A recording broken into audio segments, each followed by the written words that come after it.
This is a tutorial on the ZwoBot Rota device. ZwoBot is a suite of Max for Live devices that allows you to create visuals inside Ableton Live. If you're new to ZwoBot, I'd recommend you go back and watch my earlier tutorials, and I'll put a link to them in the top right corner of the screen now. And if you'd like to buy ZwoBot, there's a link in the description. So the Rota device allows you to apply rotation to your visual. So I've already connected it to my player. I've got this image loaded into my video deck, and you can see nothing is happening at the moment, and that's because these dials are set to 0. So in order for it to rotate, you need to start changing something.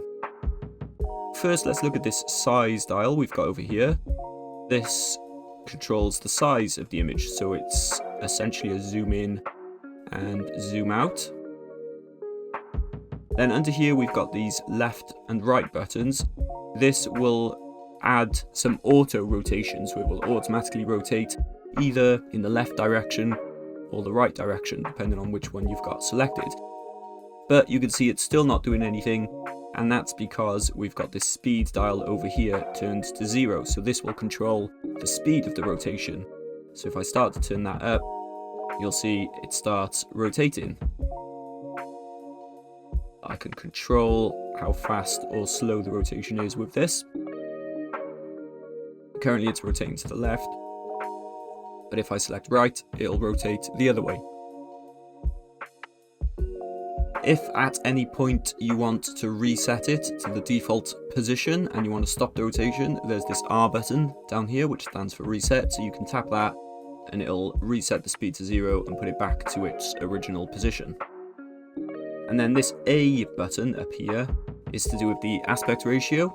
By default, it's going to stretch the visual when it's rotating to make sure you don't get any black areas in the corners of the screen. So for example, as it's rotating, you'll notice the image is getting stretched. Whereas if you click it, it's going to keep the same aspect ratio, but it means you've got these black areas outside the image. Also, it's not kept the aspect ratio of the actual image, so it's still stretched it anyway. So I'm just going to turn that off. Here we've got these trigger mode settings. This dial here controls the position of the rotation, so I can manually rotate it using that. And then we've got this manual trigger button here, and that relates to this trigger mode. So at the moment it's set to random turn, and what that means is every time I hit this manual trigger, it's going to go to a random position. So I can manually change that if I want. But if I don't want it to go to a random position, I'll just reset it. I can choose one of these other options. So quarter turn, whenever I click it, it's going to turn a quarter of the way in that rotation. And then you've got these other settings, so 1/8.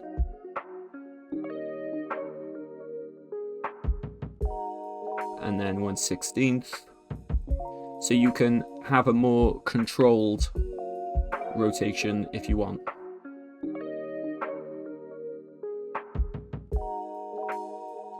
And as well as manually triggering that, you can apply a beat control to it here. So if I put that on, I've got my master beat control set to half a note. So now every half a note, it's going to move along the rotation. And again, I can change how far that moves using this. So currently it's on 132, but I can go 1/16 and it'll move a bit further across. 1/4, it's just going to move a quarter of the way. And again, random turn, we'll just put it to a random position. And that also has sound reactivity, which means you can have it react to the audio if you want. If I set it to the lower frequencies and I turn the sensitivity right up, this is now changing whenever some lower frequencies come through in the audio. So I'll just unmute this track. So this is a song by, I'm not sure how you pronounce this, Yeku? It's from a compilation album released on Machine Records. I'll put a link to that in the description.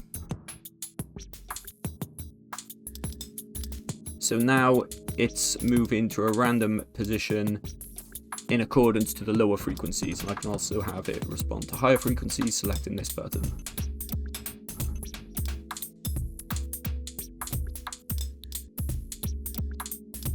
So that's the trigger mode.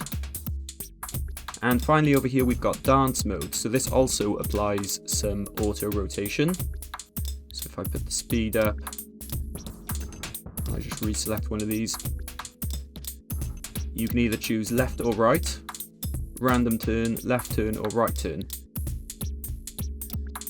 If you don't have this setting on, which I'll talk about in a second, it doesn't seem to do what it says. So random turn is just moving in one direction, and then left turn is moving to the left, then left right just moves in one direction. So I think this setting here only works properly when you turn on either the beat control here or the audio reactive setting. So I'm going to do that now. I'm going to turn on the beat control, and then these options become available. So we've got jump. So jump means it's jumping to the position rather than animating. And the dance mode, left/right, is selected, which means it's basically either going to go to the left or to the right.